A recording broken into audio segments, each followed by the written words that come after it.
and welcome to ILTV's Israel Daily. I'm Aaron Porras, and before we begin, we want to remind you again that for more of the best content from Israel, sign up today for our streaming platform, ILTV+.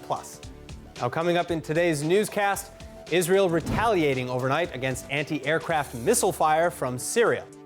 Meantime, a rare midday raid in Shkem or Nablus, leaving 3 Palestinian terror suspects dead. And lastly, between governmental term limits and citizenship restrictions, a number of important new laws advancing through the Knesset.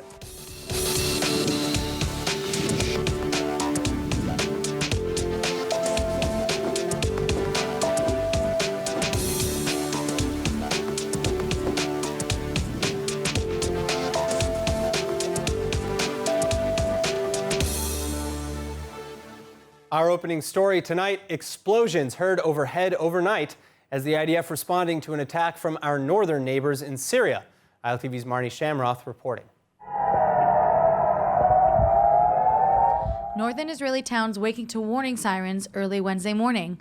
This as an anti-aircraft missile fired from Syria exploding over al-Fam and nearby communities. Syrian sources reporting that the attack was retaliation for alleged Israeli airstrikes near Damascus earlier this month.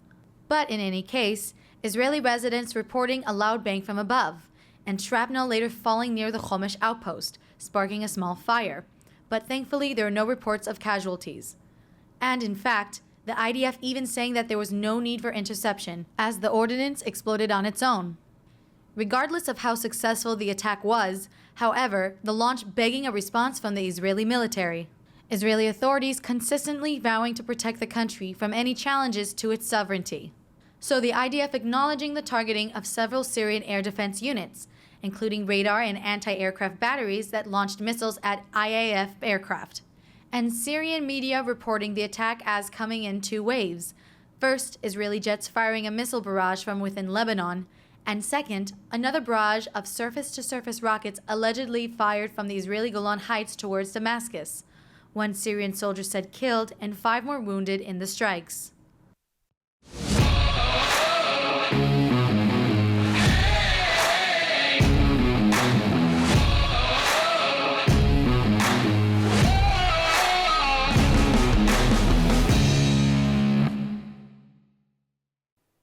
In other news, in a shocking daytime operation, IDF soldiers killing 3 Palestinian terror suspects in Shkem, aka Nablus, in the West Bank.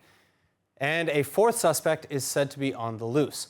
But in any case, Israeli Yamam counterterrorism officers ambushing the suspects in their car, the soldiers reportedly opening fire after seeing that the suspects were themselves preparing to shoot, and 2 M16 rifles later found in the suspects' possession. As for the suspects' identity, they've been confirmed as members of a Fatah-affiliated Al-Aqsa Martyrs Brigade cell, which is said to have carried out other shooting attacks against other Israelis in recent weeks. In fact, Israeli officials claiming that the cell was on its way to committing an attack, thus necessitating immediate intervention.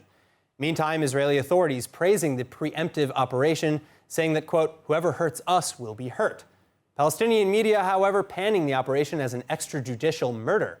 The Palestinian Authority calling for an investigation, and both Hamas terrorists in Gaza as well as the Fatah Martyrs Brigades vowing revenge. This as thousands of Palestinians hitting the streets of the West Bank, likewise calling for action, and an Israeli taxi driver receiving the brunt of their focus already.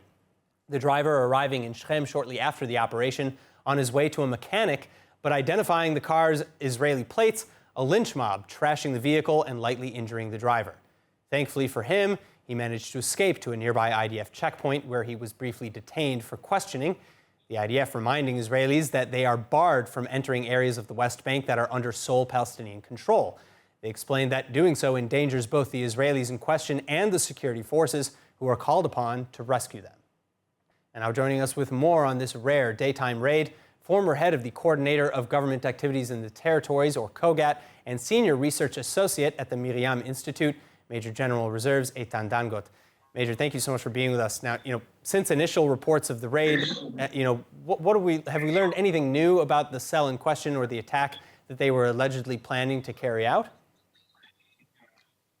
I think that we have to see also what happened with them. It's already were some attacks on the main roads on the West Bank area, especially around Nablus, and it was clear that we are getting ahead with the terror activities against Israeli civilians and the Israeli security forces. What does it mean? To watch full episodes of ILTV's Israel Daily and tons of other content from Israel, visit our website at iltv.tv or download the ILTV Plus app.